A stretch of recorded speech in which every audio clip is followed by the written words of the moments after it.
Aloha, Richard Halverson here. This is ITS128, and this is the second video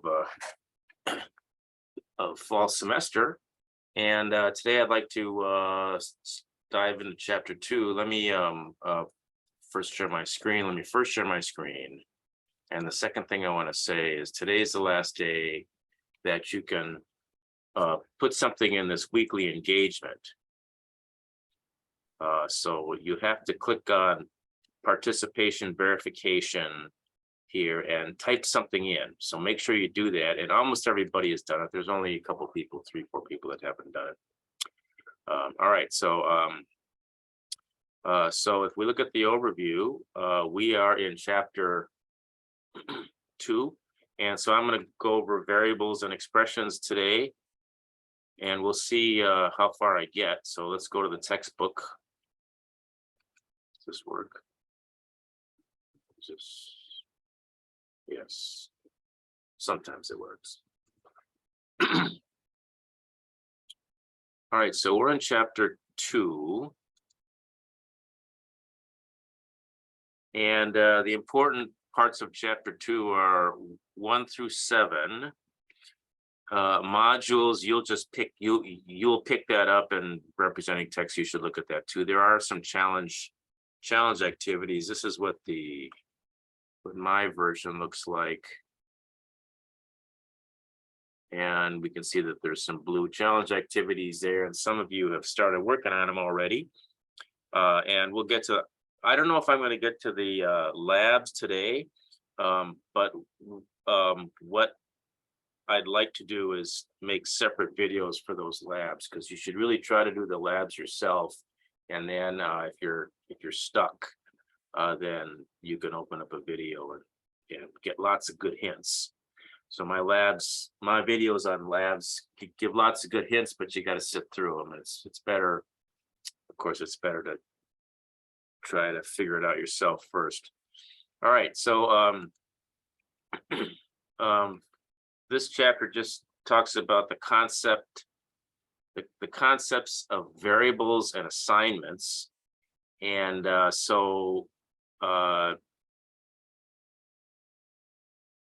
variable is used to remember a value. And of course, you should click through these things here. This is a little fun exercise. Each step, keep track of the number of people by typing the num people box by typing it. So what we do here is we click on this and we say, you are driving on the bus. The bus starts with 5 people, 3 people get out, and now you have 8. I guess you got to type in the 8. And then, and that's correct. And then what do you do? Oh, 2 people get off, and now you have 6. Okay, that's good. And then 4 people get off, and now you have 2. Okay, got that one. And now 5 people get on, and so you have 7. And that's good. And now 4 people get on, and so you have 7 plus 4 is 11. And I got all the points.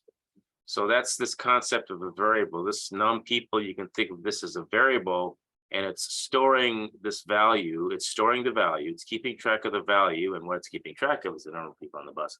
And then each time there are these statements, these assignment statements, which is like, num people equals num people plus 3. Subtract 2 from num people. Subtract 4 from num people. So add 5 and so on. So that's the concept there. And assignments are, when you see something like this or something like this, it means that you are assigning a value to a variable. And the left side of the equal sign is the variable, and the right side of the equal sign will evaluate to some value. It'll be either just a value, like here it's 5, or it'll represent a value, or it'll be some sort of expression which computes to something. And once it's computed, then that's would be stored in Z. And so these X, Y, Z, and X's, that's referring to this box here. All right, so click through those, make sure you understand it, make sure you understand what are valid statements. this is valid, this is valid, this is valid, this is not valid because the left side can only have a variable. There's only one thing on the left side, and that's an identifier that identifies a variable. It identifies one of those boxes. So this is not valid, and this is also not valid because it's got to be just one thing on the left-hand side. So here's where we're looking at this a little bit. Here it's first we assign the value 9 to x, and then we take whatever is in x, which is 9, and add 1 to it, and that is what gets assigned to y. So 9 plus 1 is 10. So y is, of course, 10. And so that just makes sure you understand that concept. This is something kind of interesting where you're just supposed to select the correct value for x, y, and z after the following statements execute. Okay, so you have a bunch of statements that execute here, and you're supposed to say, let's start and see what happens. Okay, so these 4 statements execute, and we're supposed to say what the value is. Well, you just have to look at the last one for x. It's 3. So 3. What's the last one for z? That's 7. And the last one for y is 5. See, so that's pretty easy. Let's do the hardest one. I think I can. Next, I think I can do the hardest one here. Quick. It's not letting me do.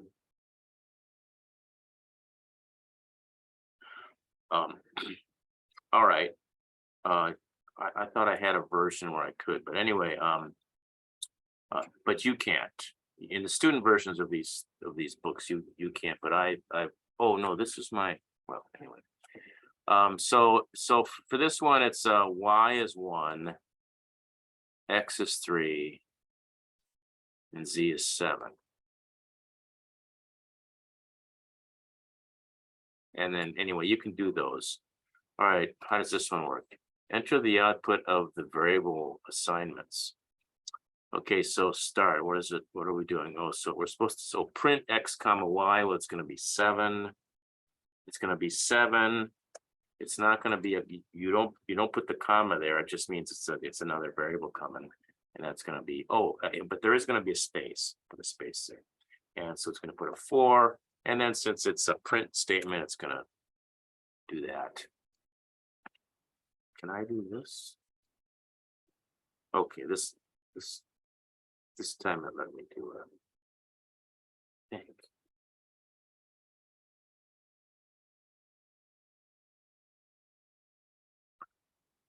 Is that what 5 is? Okay, y is 9. So x is y plus 2. So x is 11, and the first thing that's printed is 11, and then the 9 is printed, and then it's an enter again. Okay, anyway, so you can do those assignments with variables on left and right. Okay, so when you have things like this, where you have x on both sides, you start on the right. First, you have to evaluate the expression on the right, and then once you have the final value of that expression, then that's the value that gets stuck into the variable that's on the left. So here, right now, x is 1, so it takes the 1, multiplies it by the 20, and that equals 20, and then that gets stored in x. So now x is equal to 20, and now we go here, and we have 20, and then we multiply it by 20 again, and that gives us 400, so now x is equal to 400. So that's how you can have, so when you see a variable on a single variable that's on both sides, that's what it's doing. All right, so make sure you understand how these work. What is this one? X equals x times y. So x times y is 6. So x is equal to 6. And then we have 6 times y is 3. 6 times 3 is 18. And now x is equal to 18. So we're supposed to say what x is. I think it's 18. Okay. So make sure you understand that. All right, here's a challenge. Assigning a sum. Write a statement. see if you guys have any questions. I better pop up the chat.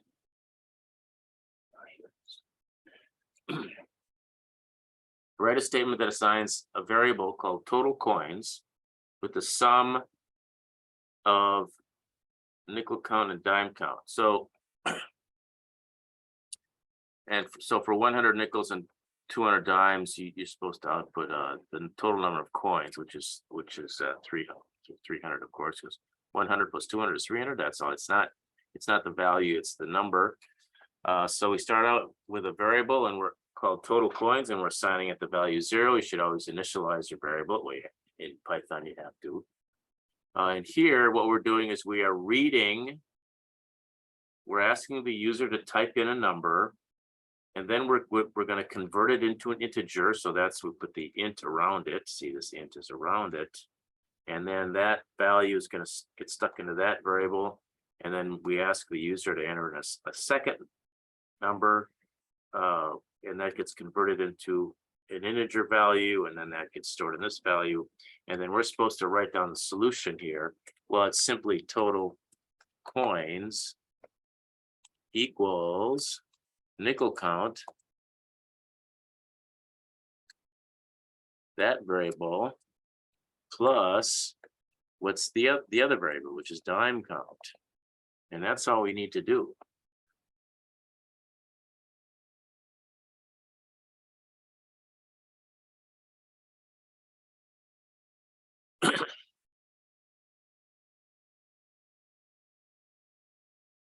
This one is write a statement that assigns cell count with cell counts multiplied by 10.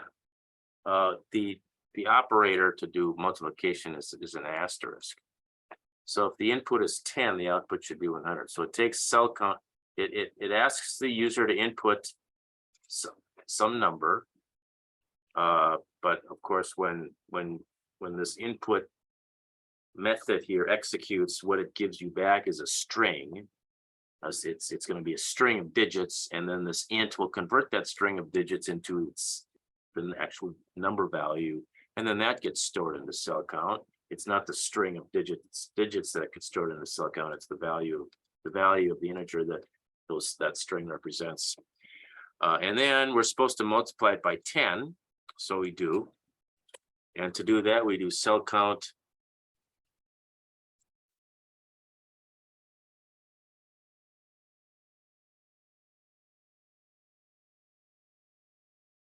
we take cell count and we multiply it by 10. So we just take we take cell count, we multiply it by 10, and then that ends up, whatever that ends up being, that gets stored in cell count again, and then it's printed out. So so for some of you, this should be, if you've had any kind of programming before, which I know a lot of you have, because you get exposed to it in high school and grade school now, this should be real easy for you. I mean, this is like kind of like simple stuff, and so you just got to go through it. Okay, so now we're talking about identifiers, and identifiers are what we can name our variables. So you notice we've named it cell count, we've named it total, we've named it dimes, number of dimes or something, nickels. Those are all variable names. Those are names for places that we're going to store values. And so what is a legal name? And that we can't, there's some names we cannot, there's some, there are rules to naming these variables. And so it always has to start with a letter. And then after that, it can be it can be letters, digits, and underscores. That's what it can be. You can't use hyphens. You can't use any other kind of funny characters. You can't use dollar signs. So the first character has got to be a letter, and then after that, it can be letters or digits or underscores. They're case sensitive, which means capital CAT is different from CAT. It's two different variables. can have capital CAT equals something, and lowercase cat equals something else, and so on. All right. There are underscores. Starting a variable with 2 underscores kind of means something. And there are some special variables in Python that start with 2 underscores and end with 2 underscores. And those are kind of special variables. You can use those. You can use that kind of convention if you want to in naming your variables. And if you decide to use a name that already is a special variable in Python, you'll just, you know, take over that variable and you're going to use it, and that special variable won't be available in your Python program anymore. But you know, there isn't anything wrong with that. There's also reserved words or keywords that you can't use, and those are listed someplace soon here. These are the reserved words. These are variable. You can't use any of these words to name your variables, and you know, you might recognize them. These are if, for, you know, these are all special variables in Python. So this little quiz here sees if you understand. Of course, this is fine. No, of course, this is valid. Of course, this is fine. It can be underscores, can be 2 underscores, can be as many underscores as you want. This is not valid because it's got space in it. And this is not valid because it starts with a 3. It's got to start with a letter. This is fine. This is not, you can't do this because it's got that exclamation point. Can't have any funny kind of characters like that. This is fine. This is not, it's not a reserved word. You think it might be, but it's not. And then of course this is valid also.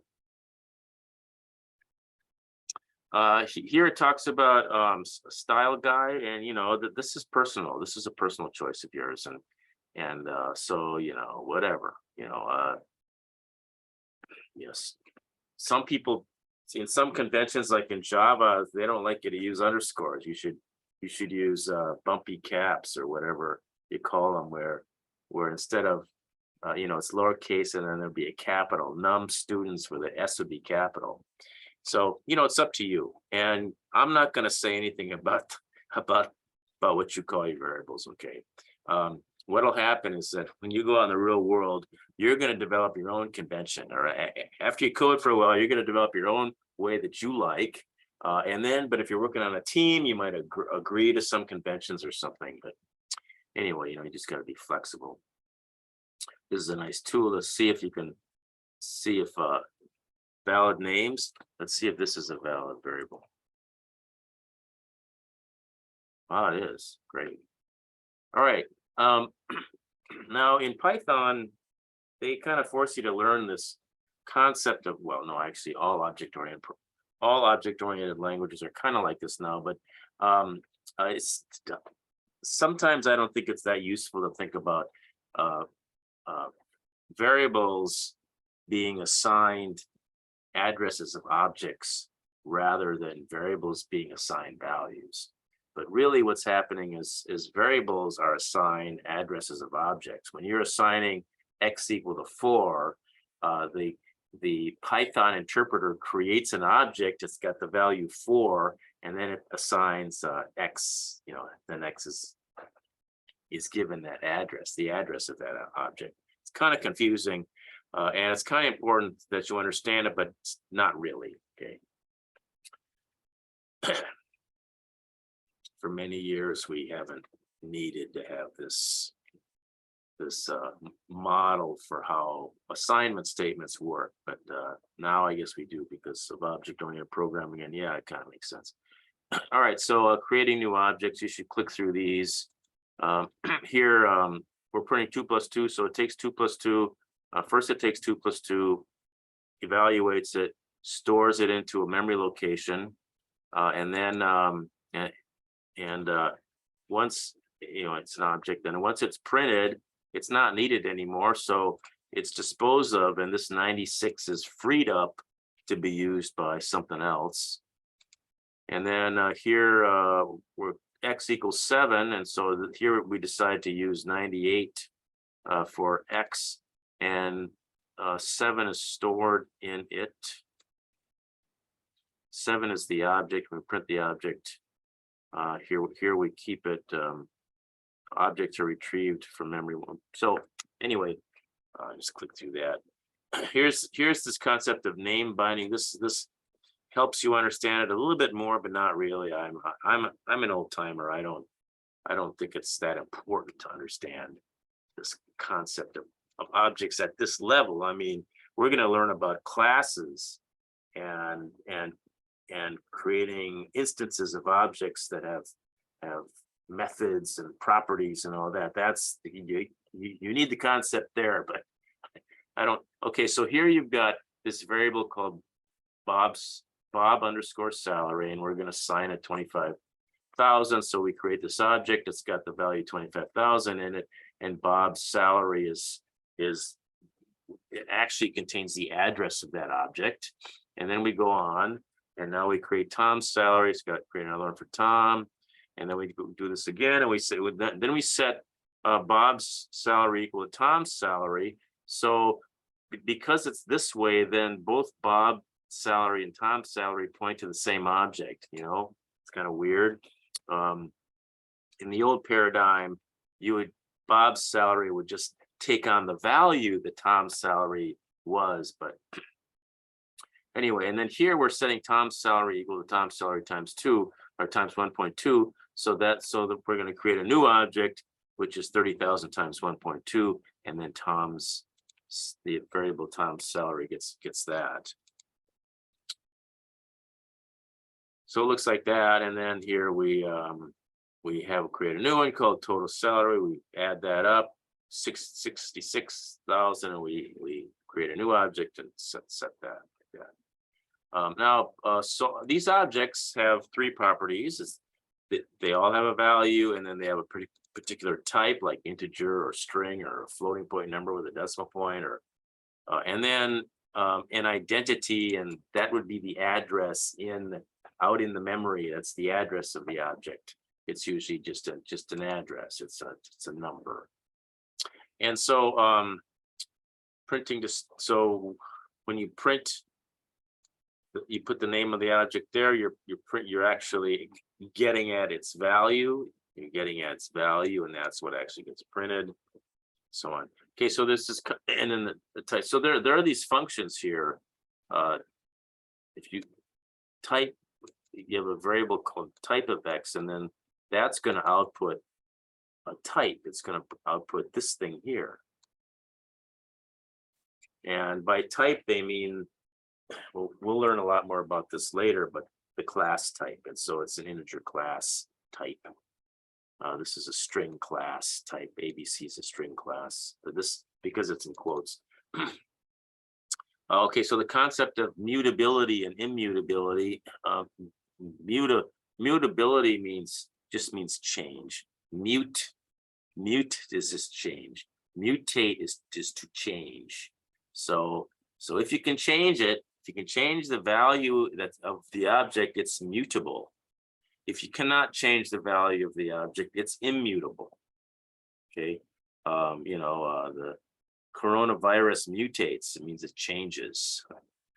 So anyway, but you're going to get used to this term in programming languages, mutable and immutable. You learn about.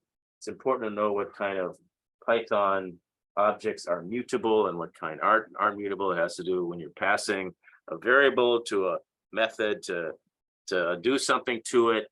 Can that method change the thing you pass to it or not? That kind of stuff. All right, so so just click through this, make sure you understand it. Here, this is just, it's nice to click on run and see what comes up. And once it comes up, you can kind of figure out what you're supposed to learn here. And what this does is it assigns a variable called birthday year equal to this integer number. This assigns this variable equal to the string APRIL, and this is another integer variable. And so here we're going to print, first we're going to print this, And then we're going to print the value of birthday year, and we just use birthday year. When we print the type of it, we put it inside the type, this type function method notation here. And if we want to see the ID or the address, we do this. We do it this way, ID. And so when this thing prints out, this looks like the memory address. This is the type, and this is the value of it. That's pretty cool.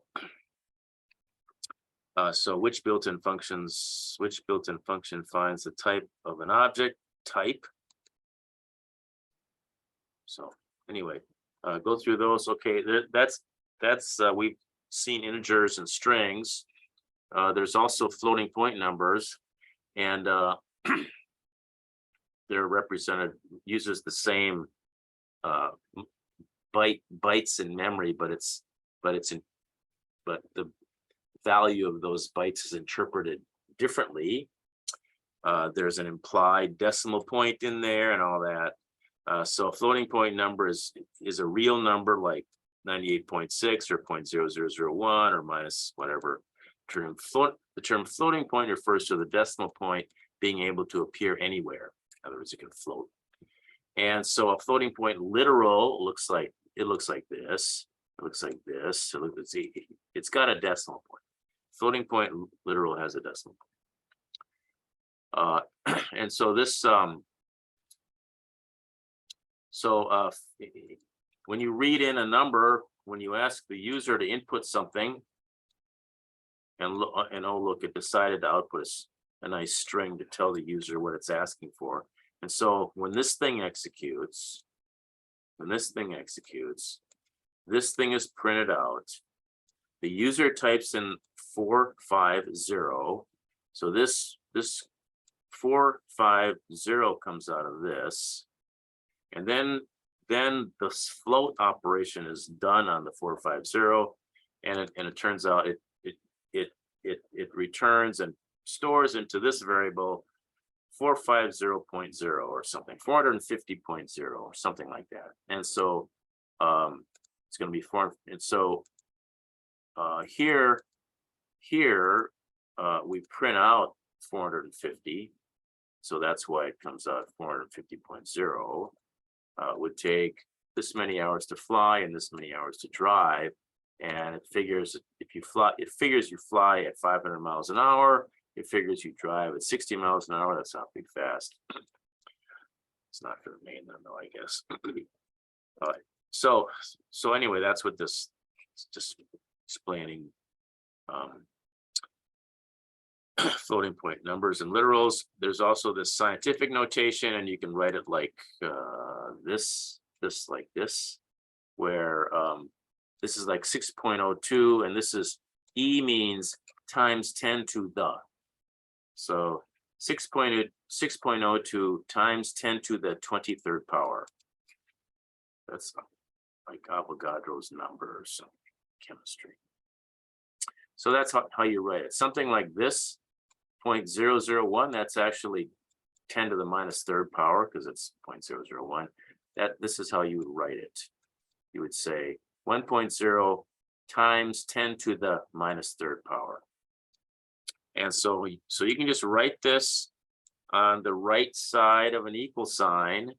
You know, you just put it on the right side of an equal sign, and Python will interpret it.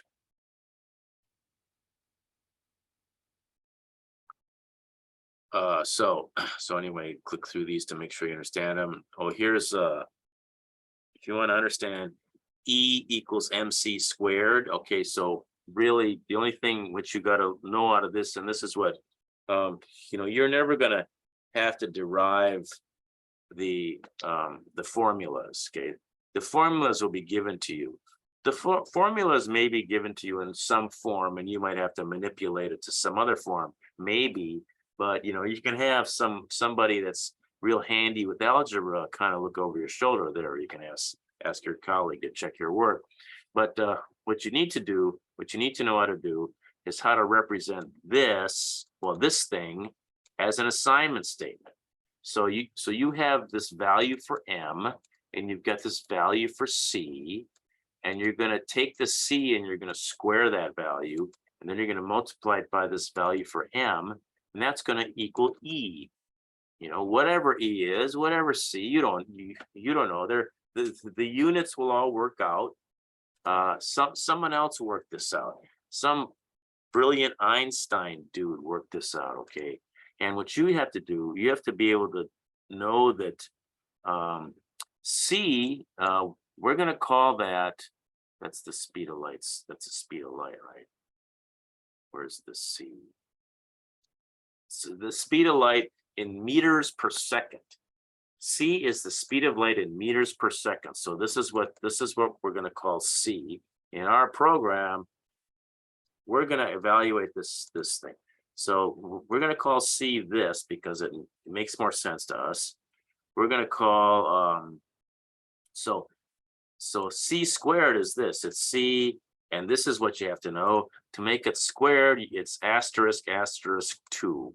This is c squared. You could just do c meters per second times, you could do this. Want to.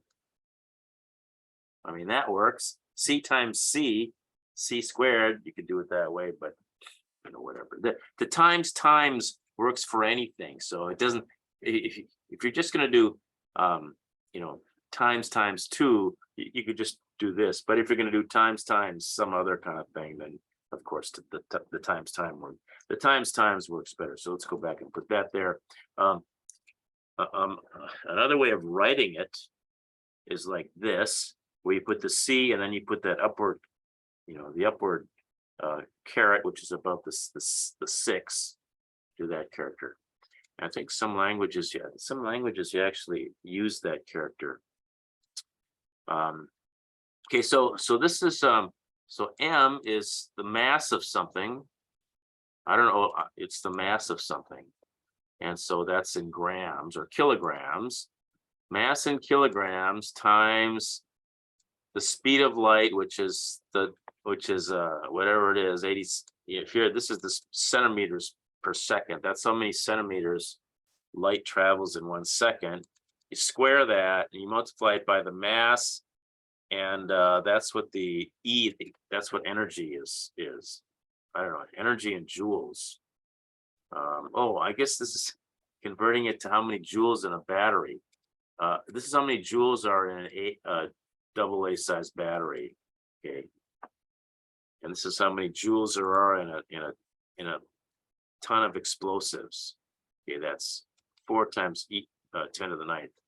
Anyway, so let's keep moving here. Okay, there's this concept of overflow, and so there can be numbers that are too big for the computer. And when we're doing this floating point kind of number where we have an E and all that, this is the biggest number that it can hold. Now, of course, it's only using 32 bits of memory to store that number, so of course it's not very, the resolution isn't that great. But anyway, if you try to assign the value to a variable that's, and the value is bigger than this or smaller than this, then you'll get an overflow error, and you'll get something like this: overflow error, bam, bam, bam. All right, so when would you use a floating point number versus an integer? Well, when you're counting something, it's an integer. Otherwise, it's a floating point number. So you would count the number of cars. Temperature can be real variable, right? Can be floating point. Height is variable. You can count the number of hairs on a person's head. And when you talk about average number of kids per household, so average is different than number of kids per household. So I'm going to say float. So nobody has 2.2 kids, but that could be the average. All right.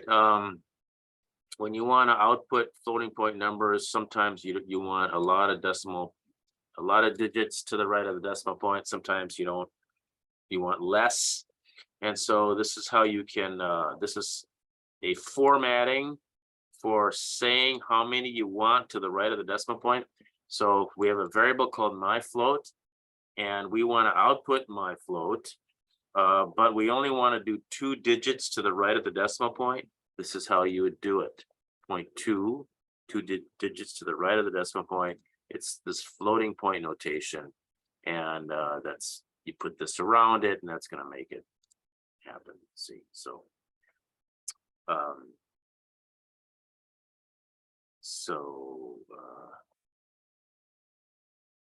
so here we're just printing out pi, the value for pi. There's a module called math that's available.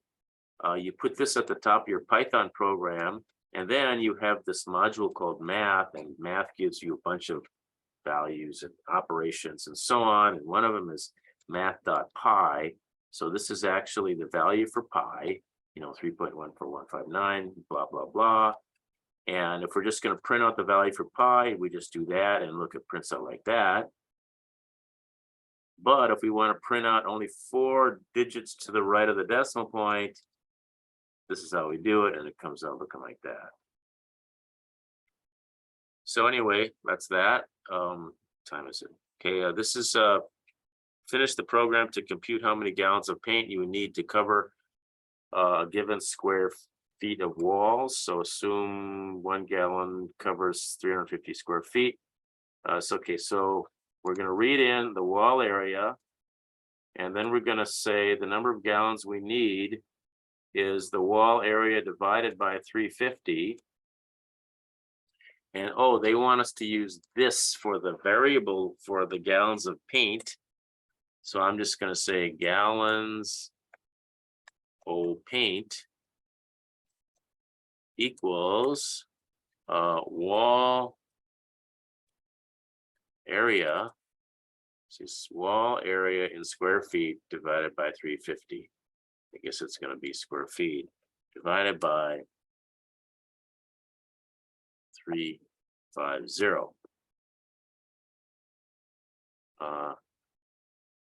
And I don't think you have to put 0.0 because I think because this is a floating point number, because of this, then it's going to end up being a float. Let's see. Let's just run this and see.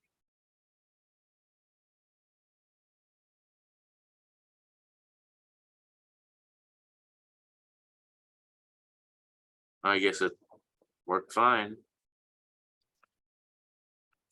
Okay, arithmetic expressions. Let's see, how far do we have to go? It's important that we get through division and modulo. So what time is it? Got a little time here. All right, so you should kind of know all this from math. I think you have to take some math to take this course, but anyway, the only important thing that you got to learn out of math is that there's an order of precedence for operators. And so when you see an expression, you do the multiplications and the divisions first, and then you do the additions after that, that kind of thing.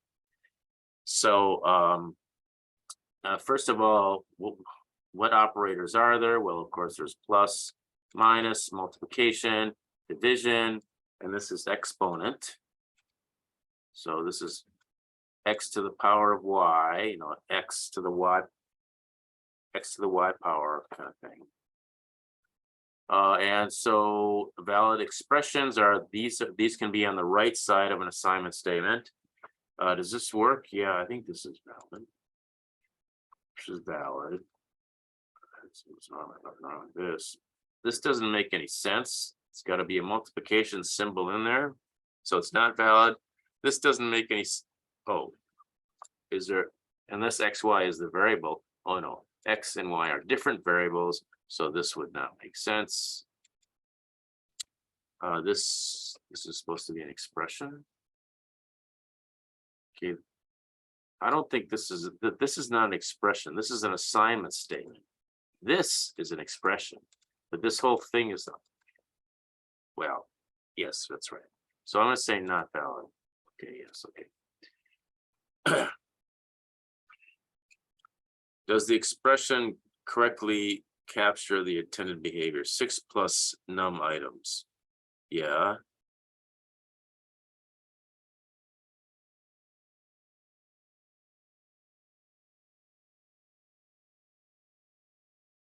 Six times num items.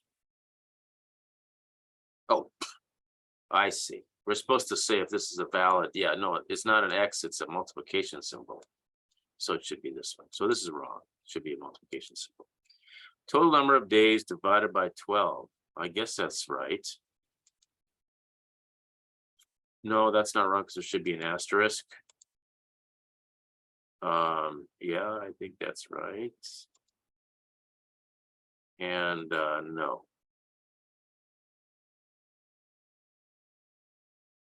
All right. Okay, here it talks about the evaluation of expressions. And of course, anything inside parentheses you do first. After that, if you're all done with the parentheses, or you have to do the exponent first, and then you do anything like if there's a minus sign in front of a variable, just like minus 3 or minus sign in front of a literal, also you indicating a negative number. So you have to do that negation. And then after that, if there's a multiplication or a division like that, or a modulo, which we'll get to, this is the remainder. When you divide one number by another number, if it's like integer division, then you can end up with a remainder. Okay, that's how you get the remainder by using this operator. We'll get to that when we get down to 2.7. So these three operators take precedence over these two operators, multiplication and division. If you got a bunch of them together on a line, then it's left to right. So if you have y equals x times 2 divided by 3, then the x times 2 is evaluated before the divided by 3. You see, it would be two different numbers. It would be different values, wouldn't it? No, no, it wouldn't actually be the same value. But when you evaluate it, you should take the x, and then you multiply that by the 2, and then you take the that value after it's been calculated, and then divide it by 3. But in this case, it doesn't matter. Anyway, so this here is a little demonstration of the order in which these things have to be evaluated. In this case, we first have to do this, and then we add the 10 to it, and then we add the 10 to it, which gives us a value for this, and then we can multiply that by the 3. And here they say preferred because this emphasizes that you would do the division before you would do the addition. But you don't have to put the parentheses because it's redundant, because the Python interpreter knows which to do first. All right, so you can go through that. Here's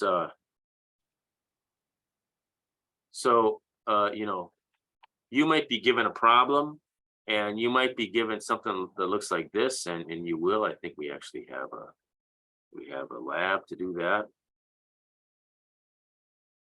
And you got to know that you got to write it like this. See, that's the programming part. You don't come up with this. Somebody else comes up with this.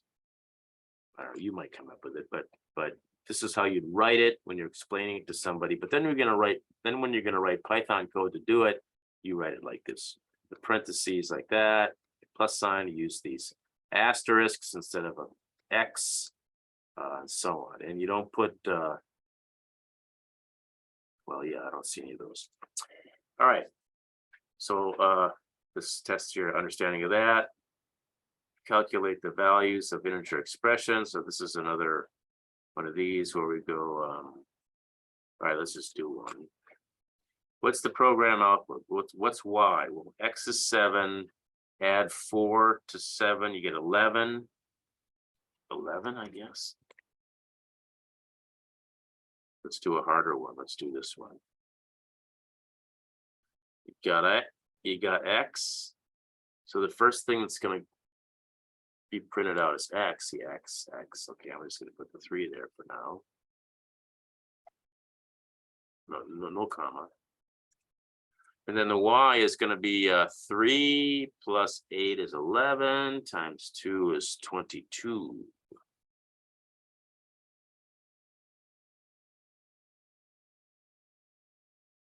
Yeah, okay. All right. Python expressions. So this is just more of what we just had in the previous section. It's just how you write these things. So this is it's going to evaluate this first, and then it's going to add it to this, and that's what's going to get stored in that variable.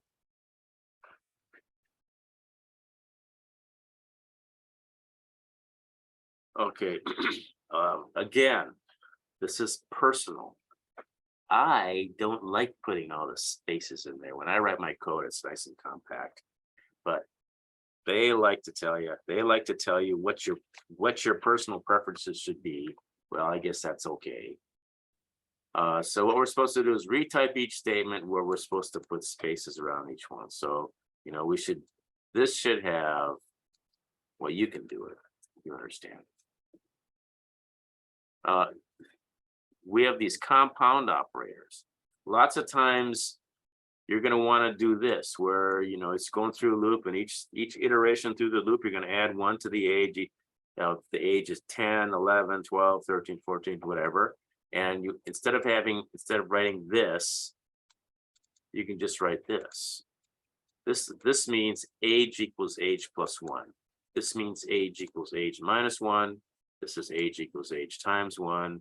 Age equals age divided by 1, and age equals age mod 1. You'll see what mod is in the next section. So that's these compound operators. So instead of writing this, you can do car count slash equals 2.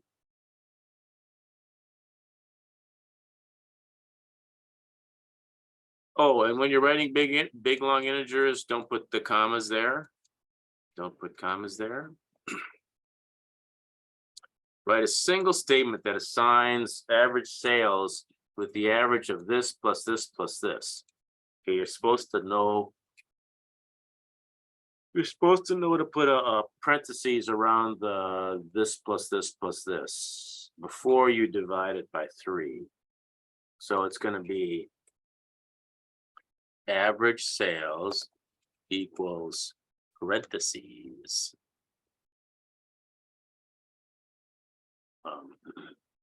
num sales 1 plus num sales 2 plus num sales 3 divided by 3. So it's going to look like something like that.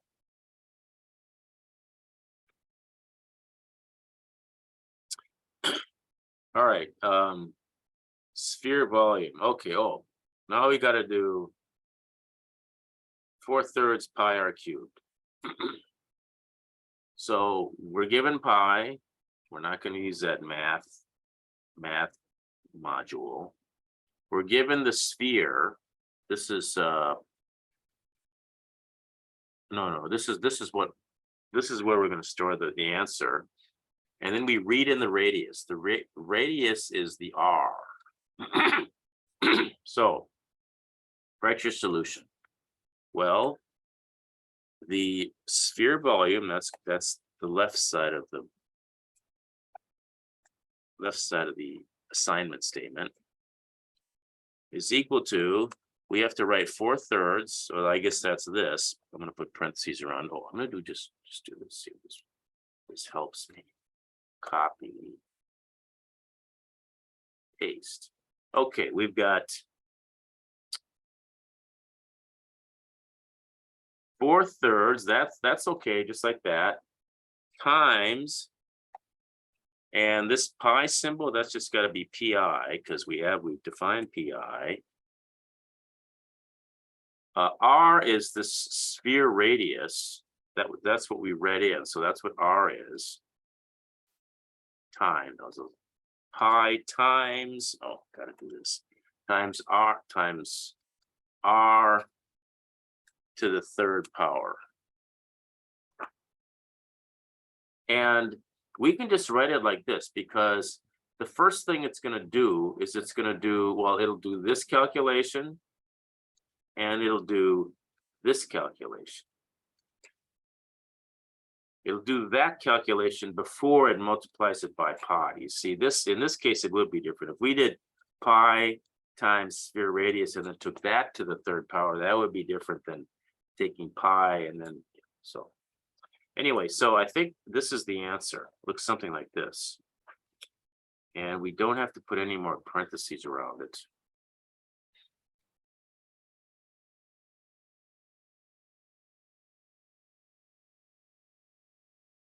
Yep. Excuse me. All right, one more. Oh no, we haven't gotta get to the end here. Okay, in this one, we're doing compute the approximate acceleration of gravity for an object above the Earth's surface, assigning this variable here with the result of, the expression for the acceleration of gravity is this.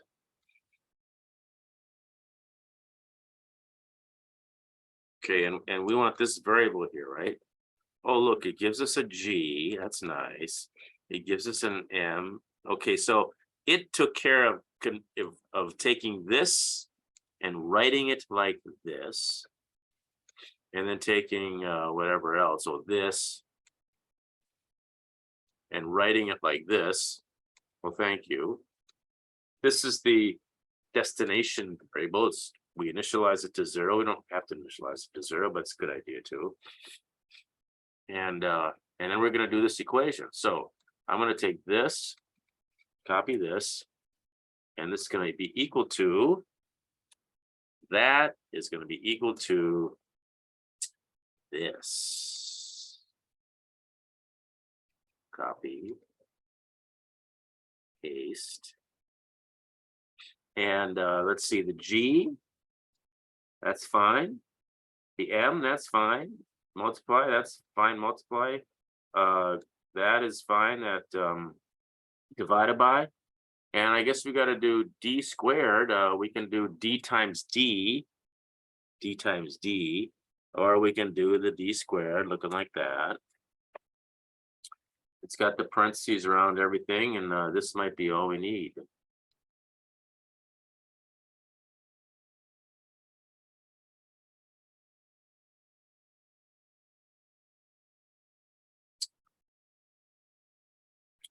All right. Uh-oh, what did I do wrong? D is not defined. Oh, yeah. Well, here, how about this? D equals this. There.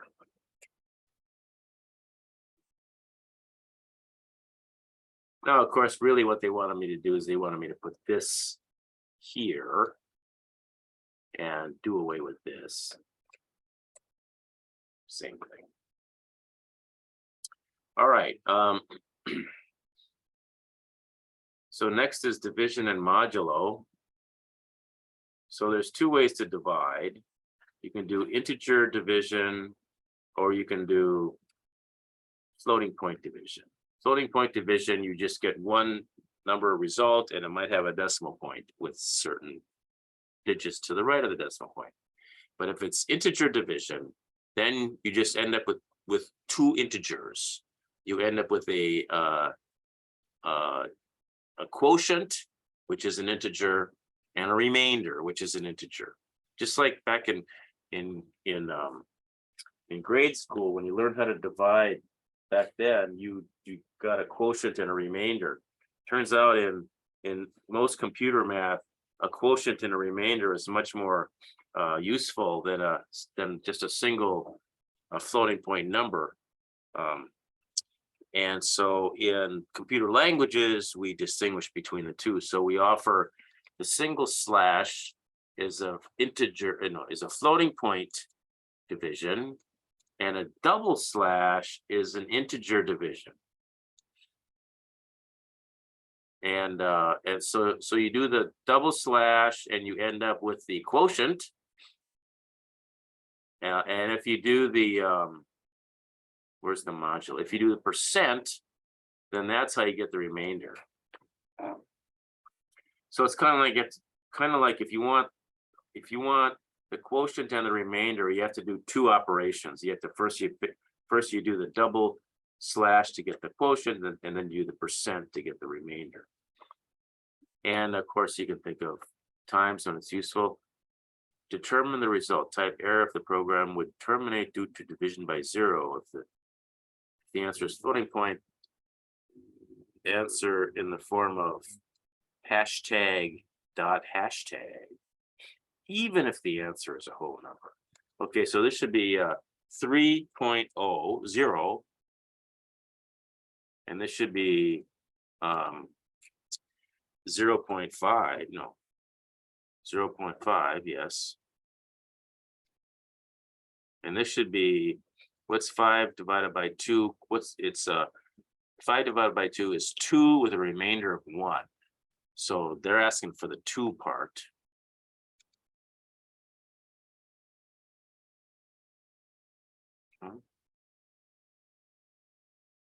Floor division, 4 divided by 2 is 2. Floored division rounds the result down to the closest whole number. What should the answer be? Oh. Well, okay. If that's the way you're going to be about it. All right. And this is going to be bam, bam, bam, bam, bam, bam. All right, and this explains about the modulo operator, which just gives you back the remainder. Here we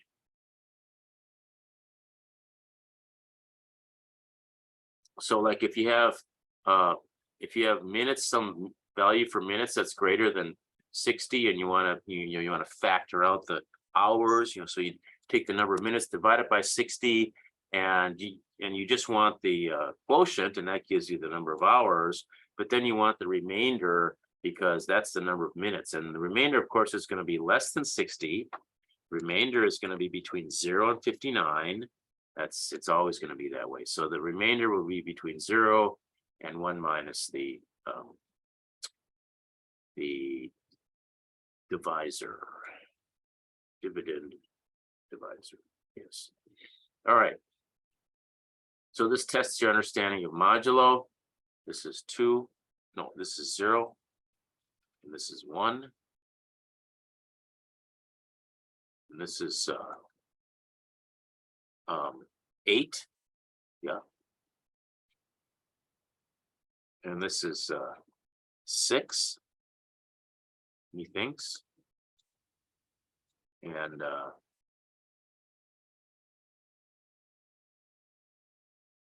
1 divided by 2 is going to be 0. So 100 mod 0 is going to be error. Is this an error? Yes, it is. All right. Okay, enter the output of the integer expressions. Let's see. What are we doing? What's the output? 18. What's x divided by 4? Integer expressions. Is that going to be? No, I don't think so. Let's see. So this is, how does Python handle this? 18 divided by 4 is 4 with a remainder of 2, because 16 divided by 4 is 4, and then you get a remainder of 2. So is the answer 4? I think is the answer 4, or is it 4.5? See, this is clearly an integer. This is an integer. This is an integer, but this is a floating point division. So is the result going to be a floating point number, or is it going to be an integer, because we're dealing with integers? So I'm not sure. So I'm going to put 4.5, enter, see what happens. Oh, I was right. Okay. All right, let's do the next one. Oops. Oh. Let's try this again. I think I got to do this again. Okay. 13 divided by 5 is, and you want is 2. 2 remainder 3. So I'm just going to do 2, enter. This is right. Okay, you can do the last one. Okay, modulo examples. Yeah, okay, so this is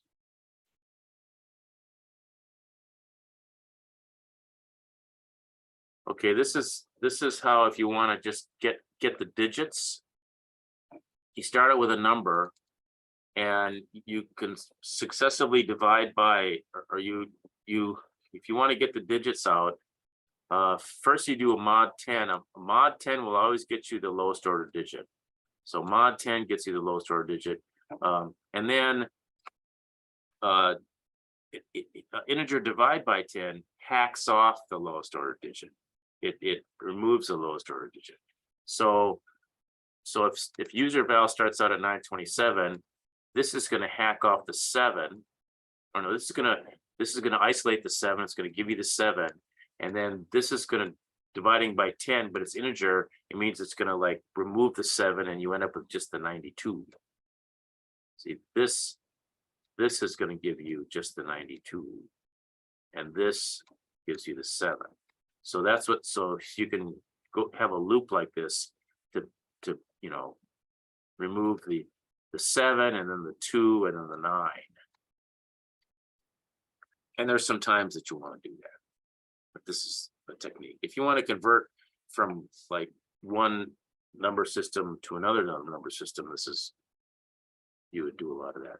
Okay, this is compute the change. A cashier distributes change using a maximum number of $5 bills, $1 bill, and $1 bills. All right, so first you would write a single statement that assigns num1s to the number of distributed $1 bills given the amount of change. Okay, so if you're given 19, it's going to say change for $19 is the number of 5s followed by the number of 1s.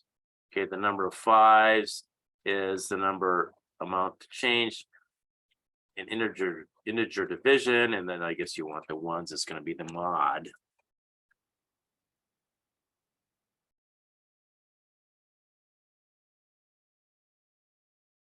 Mod 5.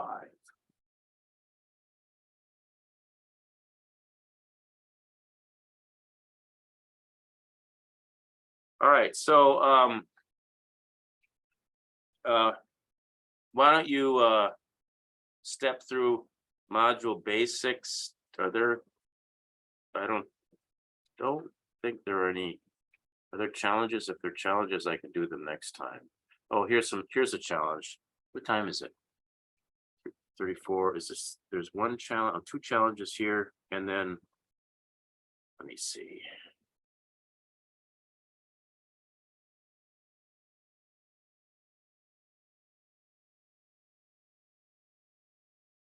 Oh, there are 2. All right, I tell you what, you guys can leave if you want to, but I'm just going to finish the 2 challenge activities in these last 2 sections, and that way I can say I'm done with this chapter, with chapter 2. So let's go to this math. Oh, math. Okay, module basics talks about modules, and read this and you'll understand it, but it'll be reinforced many times throughout the semester. And so it's basically how you can have your some methods in one module and your programmers in another module, but we haven't learned how to write our own methods yet and everything. So this is not really, I'm not sure this is a really good time to bring this up. So let's just we'll get back to it when we need to. Okay, here's one of the important modules. So we've seen this before, this math module. And so if you put this up at the top of your program, or actually before you use any of the methods in the math module, then you can do this, where let's say you have a number here and you want to find out the square root of it. Well, you can just use the square root function, put the number in there, use the square root function, and out comes the square root of that number. There's POW for power. Here's a bunch of them. There's ceiling, factorial, remainder of division.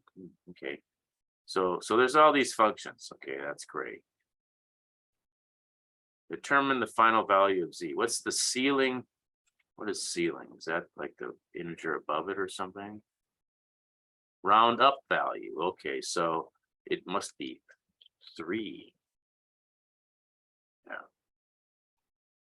All right, math functions. Square root of 9. Oh, print x. Well, that's be 5, right?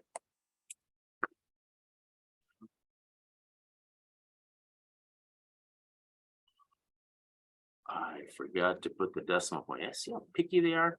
All right, 64. 8.0. Oh, I forgot to put there.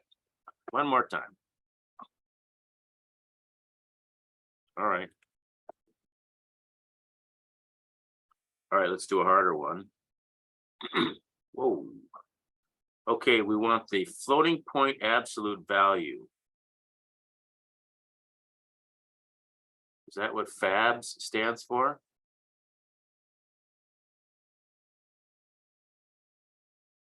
FABS, absolute value. Oh, I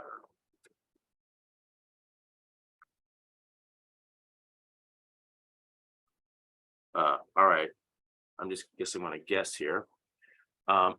So minus 10 plus 8 is minus 2, and if we want the absolute value of it, it's going to be plus 2. And I think they want 2.0, and they want that. Let's see if this is right. Oh, that's good. Let's do the last one. Pow. Okay, so here, first we take the square root of 4, and we end up with 2, and then we take 4 to the 2 power, and that's going to be 4 squared is 16. And are we doing floating point? I don't know. I think so. 16.0. Enter. Let's see. Oh, okay, not bad. All right, what's this one? Okay, here we're doing square root. First we take x and we subtract y from it, and then we take the square root of it. So we take start. My code goes here.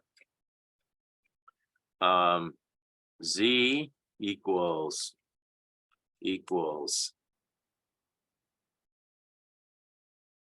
math SQRT parentheses x minus y.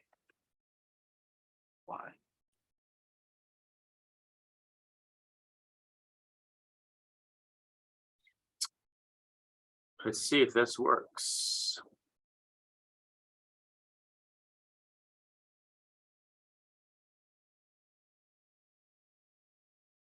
Well, that's nice. Let's do the next one. Oh, wow, it's getting fancier. Okay, so Z equals, I need to first take the square root of x. So I got to do math SQRT, take the square root of x. And then I got to take that and to the power of y. So now I can do asterisk y, or I can do math.pow. I think I'm going to do math.pow. So I want to do math.pow. And I want to take this to the y power, I think. Let's see if this works.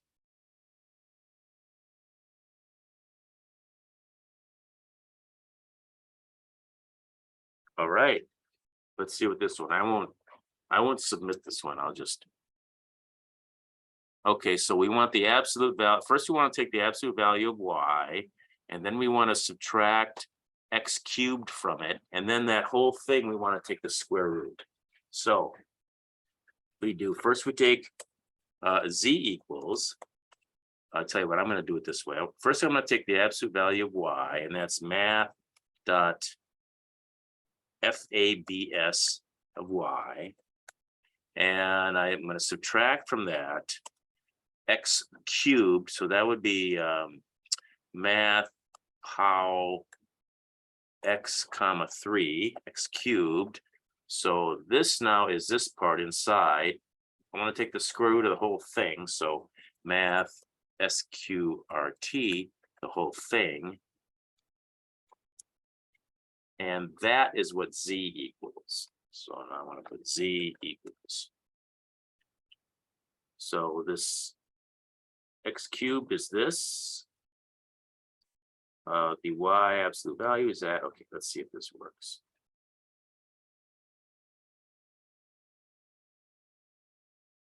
All right. All right, let's do one more. Wow. All right.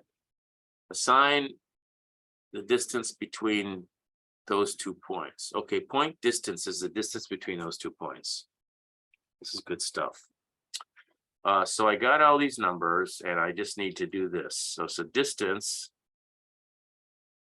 this is equal to this right here.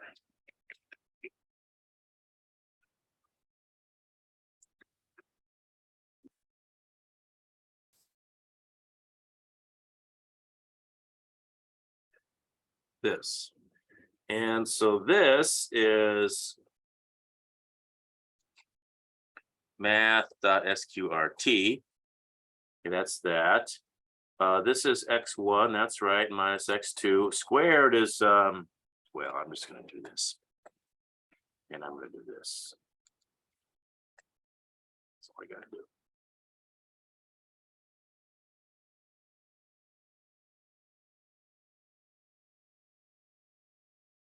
All right, I'm going to see if this works.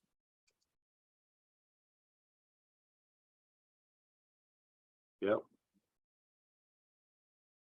Let's see, was there was a challenges in here. Oh, representing text. Okay, so this is how it represents text. You may know this already. You know, these are bytes. The space character is value 32. It's, you know, the A, lowercase a is value 97, uppercase a is value 65, so on. These are ASCII values. What is the decimal encoding of the left curly? That's this one here, 123. 123. Escape sequences. This is how you, if in addition to visible characters like these, special characters exist, and you can get to the new line characters by using a backslash followed by something, and that's called the interpreter recognizes the backslash as something special. It's a special character that's coming. So, like, for example, if you want to let's say you want to print the name John O'Donnell. Let's say you want to print John O'Donnell, but you want to use single quotes. Okay, you know, you could just use double quotes. Let's say you want to use single quotes, but you want to have an apostrophe or a or whatever in there. Then you could just do backslash single quote, and then the interpreter knows you're not saying that it's the end of this. You're not saying it's the end of the string. You're saying, oh, what's coming is just going to be a character, even though we're inside of a string, and then it's just going to print out like this. Of course, it doesn't print out the backslash. If you want to actually put a backslash, then you put a backslash in front of the backslash, and it's going to just do a backslash. You see this.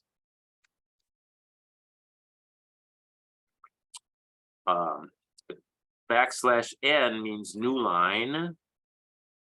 Backslash t is a tab character, and so on. All right, so that's that.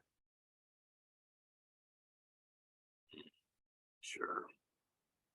All right, let's do this last one here. enter the output of the print statements. The name of the game is Madden. I'm supposed to output this? Let's see.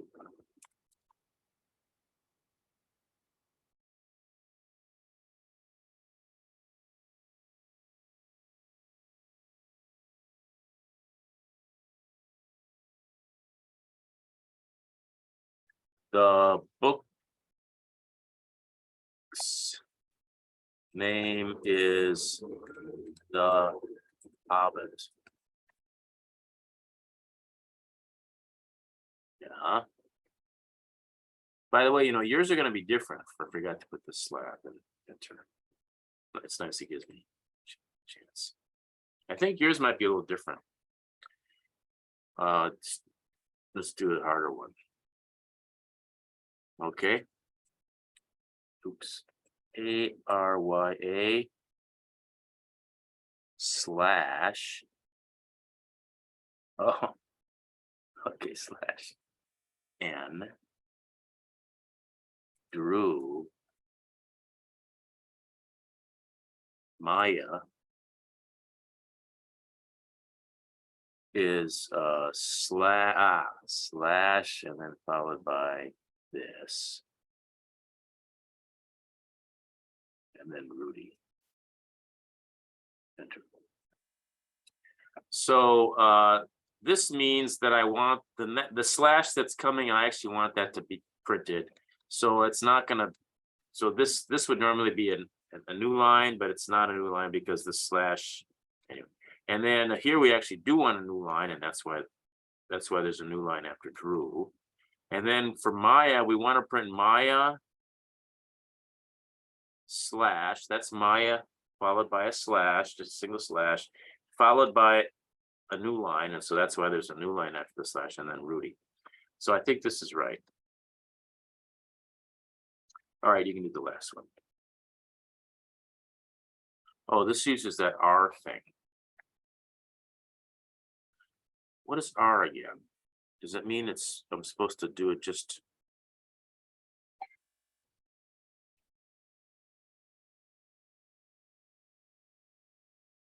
My doorbell.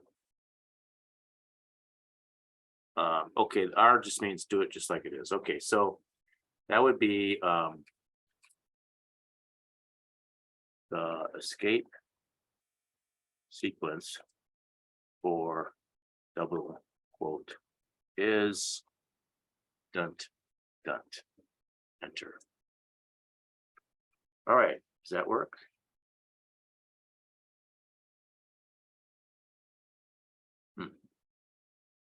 All right, very good.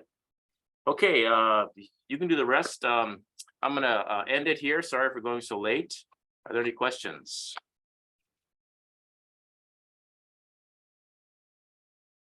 All right, I will see you next time. Thanks for watching.